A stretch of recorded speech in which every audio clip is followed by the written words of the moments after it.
RRR పథకం కింద 20% సబ్సిడీతో ఆర్థిక తోడ్పాటు ఇచ్చింది చంద్రన్నే. మరణించిన ప్రతి చేనేత కార్మికుడికి చంద్రన్న బీమాతో 5 లక్షల ఆర్థిక సాయం చేసింది చంద్రన్నే.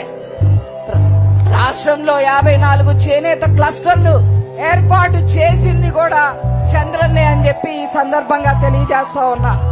మరి గత 4 నెలల్లో ఈ జగన్మోహన్ రెడ్డి ఏం చేశారు అంటే, గత 4 ఏళ్లలో 100 మంది పైగా చేనేత కార్మికులు ఆత్మహత్యల చేసుకుంటే కనీసం ఒక స్టేట్మెంట్ కూడా ఇచ్చిన పాపాను పోలేదు ఈ జగన్ రెడ్డి.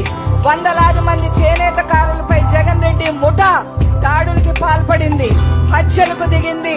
ధర్మవరంలో 2 చేనేత కారులను దారుణంగా హతమార్చారు. చినగాజ్యాంలో టీడీపీ కార్యకర్త పద్మ అనే మహిళను చంపేశారు.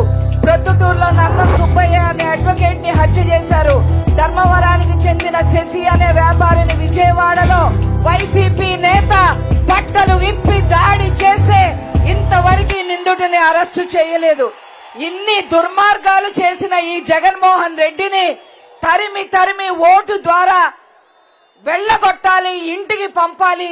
అదే విధంగా తండ్రికి తగ్గ తనయుడుగా ఈరోజు చేనేతకి, ముఖ్యంగా చేనేతలకి మరిన్ని పథకాలతో ముందుకు రాబోతున్న లోకేష్ గారికి ఈ సభ ద్వారా నమస్కరిస్తూ నేను సెలవు తీసుకుంటున్నాను. Thank you. పంచుమతి అనురాధ్ గారికి ధన్యవాదాలు. చేనేత సమస్యల మీద చాలా వివరంగా వారు తెలియజేశారు.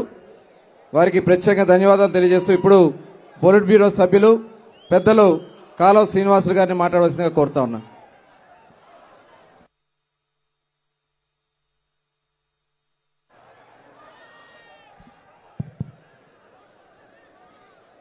సభాధ్యక్షులు మిత్రులు రవీంద్ర గారు,